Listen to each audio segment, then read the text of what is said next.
আমার কিছু ভালো লাগে না, মন হয়েছে দেওয়ানা। মনে লইয়া যাইতাম সোনার মদিনা। আমায় থাকতো যদি পাকান, উড়ে গিয়া করতাম দেখা। পাকা নাই তো বলে যেতে পারি নাই, আমার পাকা নাই তো বলে যেতে পারি নাই। আমার কিছু ভালো লাগে না, মন হয়েছে দিওয়ানা। মনে লইয়া যাইতাম সোনার মদিনা। মোল্লা জামি তার কাছে যত দিনার ছিল লোকটার কাছে দিয়া দিয়া বললেন, ও ভাই তুমি, আমি বস্তার ভিতরে ঢুকি, তুমি বস্তার মুখটা বাইদা আমাকে কি করে তোমার মাথা করে আমাকে মদিনায় নিয়ে যাও। আল্লাহু আকবার বলেন। সারাদিন লোকটা নিয়ে তাকে হাঁটলেন, আবার সন্ধ্যার সময় তাবু গাড়লেন কাফেলায়। এদিন রাত্রে আবার আল্লাহর হাবিব স্বপ্নে দেখাচ্ছেন গভর্নমেন্টকে, প্রশাসনিক গভর্নমেন্টকে আবার স্বপ্নে দেখাচ্ছে মোল্লা জামি তো চলে আসছে, তাকে ফিরাও। মোল্লা জামি যেন মদিনায় না আসতে পারে। মোল্লা জামিকে ফিরাও। আল্লাহর হাবিব বলতেছে, প্রশাসনিক গভর্নমেন্ট শুনে রাখো, মোল্লা জামি কায়দা করে বস্তার ভিতর দিয়ে আসতেছে, তাকে আটকাও। পরের দিন সকাল বেলায় প্রশাসনিক লোক আসলেন, আইসা কাফেলাকে আটকাইলেন। আটকায় তাদেরকে বলতেছেন, তোমাদের মধ্যে কি মোল্লা জামি আছে? তারা বলতেছে, আমাদের সাথে তো মোল্লা জামি নাই। মোল্লা জামি নাই, বস্তাগুলি চেক করো।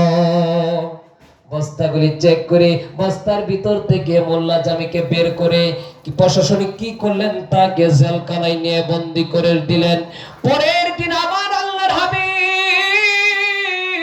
গভর্নমেন্টকে স্বপ্নে দেখাচ্ছে আর বলতেছে, তোমাকে তো মোল্লা জামিকে জেলে আনার জন্য বলি নাই, আমি নিষেধ করেছিলাম। মোল্লা জামি অত্যন্ত দামি মানুষ। আল্লাহু আকবার বলেন। মোল্লা জামি যদি মদিনা শরীফ চলে আসে, আমি রাসূল তার সাথে মুসাফা করতে হবে। আমি রাসূল যদি রওজা পাক থেকে যদি হাত মোবারক বের করে দেই, তাহলে পৃথিবী কিয়ামত হয়ে যাবে।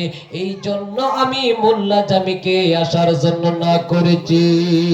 পরের দিন সকাল বেলা হলো, প্রশাসনিক গভর্নমেন্ট কি করলেন, মোল্লা জামির হাতে ধরে মাফ চাইতেছে আর বলতেছে, ভাইজান আমাদেরকে মাফ করে দেন, আমাদেরকে মাফ করে দেন। আপনার বাড়ি কোথায় বলেন, আপনার বাড়িতে আমরা পৌঁছে দেই। আমার কিছু ভালো লাগে না, মন হয়েছে দেওয়ানা। মনে লইয়া যাইতাম। আল্লাহুম্মা সাল্লি আলা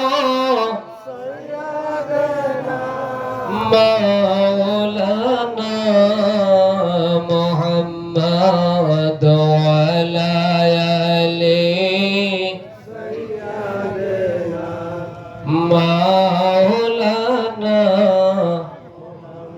खुदा जिसको पकारे सुराले मोहम्मद, मोहम्मद जो पकारे सुराले कोई नहीं सजता।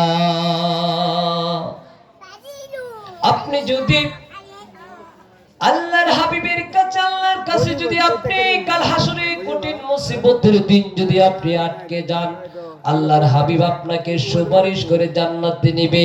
আর যদি আল্লাহর হাবিবের কাছে যদি আপনি আটকে যান, আপনাকে কে সুপারিশ করে নেবে? নেওয়ার মতো আসেনি? মান রাআনি ফি মানামি ফাকাদ রাআনি ফা ইন্নাশ শাইতানা লা ইয়াতামাসসালু বি। আল্লাহু আকবার বলেন। সেই শিক্ষাটাই, দুরূদের শিক্ষাটাই আমি বিশ্ব জাকের মঞ্জিলে গিয়ে নিজে শিখতে পেরেছি এত পরিমাণ দুরূদ বিশ্ব জাকের মঞ্জিলে হয়।